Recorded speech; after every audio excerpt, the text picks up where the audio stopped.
Happy Sunday. This is Reverend Crystal Sage. I'm Executive Director of Sister Source Incorporated, which is the first and only nonprofit organization serving Black women, girls, and femmes. And it is Mother's Day. I am so grateful for every one of you who have wrapped your arms around me during this time. If you don't know, I suffered a pregnancy loss a month and 5 days ago on Easter Monday. And so as we anchor ourselves in this world, holidays remind us of where we are in the world and at what time. And we reject the notion that capitalism means we have to spend a lot of money or a lot of extra effort to do things for holidays unless they make sense for us. But I do want to say that as a whole, they tell us where we are and what roots us in this moment. And so I wanted to give you all something from my heart today. So I wrote a reflection that I sent out last night, and I wanted to read it to you. And it is called, "Those Who Mother Are Mourning."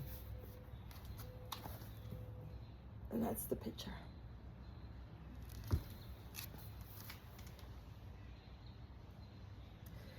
Growing up in my Black Baptist church, founded by my grandfather, we always had a Mother's Day I could count on. We would file into the pews to witness the grand parade of church lady hats in no less than the best opals and pearls.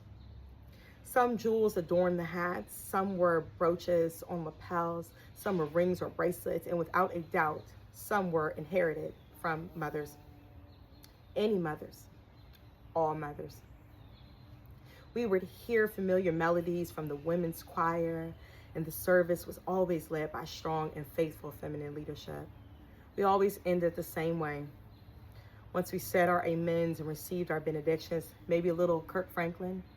May his peace be with you till we meet again.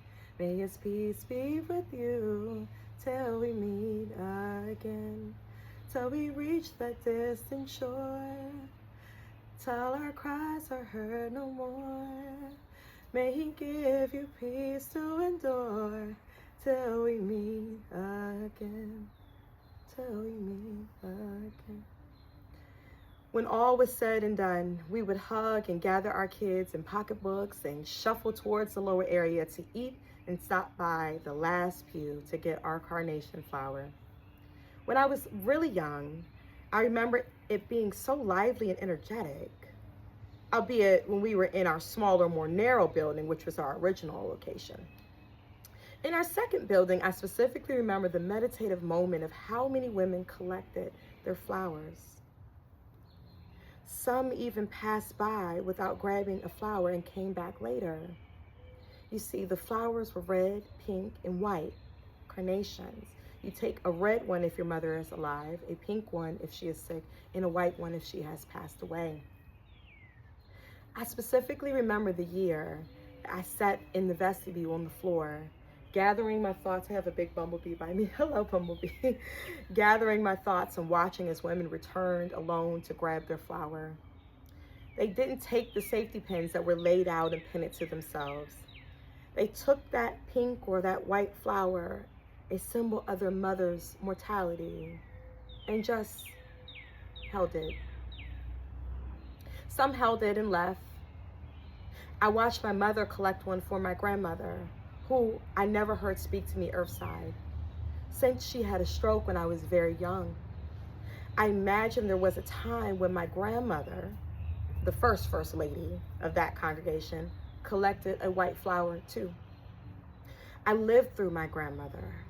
My mother lived in my grandmother, and I was a tiny egg aboard, floating through history. This ritual says my mother was or is here.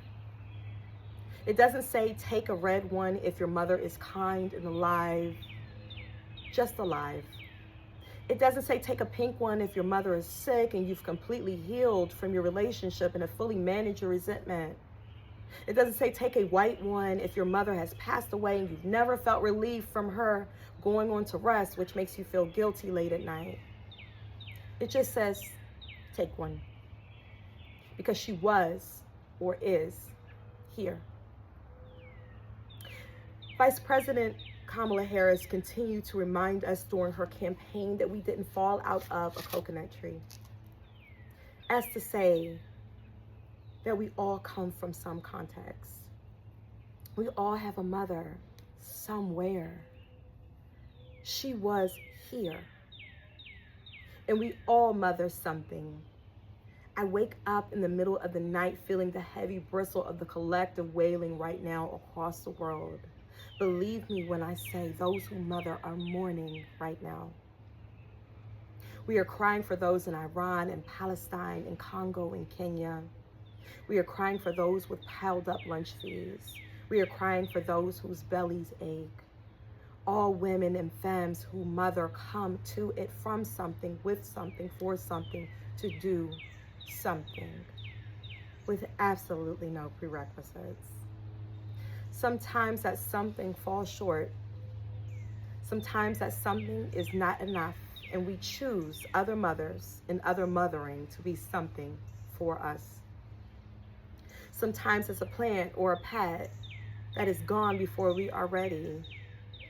Sometimes it's a dream come true in a perfect pair that ends too soon. It always ends too soon. To those that mother, we hear your cry. We hold you in the light and cover you in the dark. We bless that you are and were here. Ashe, and may beings everywhere be free.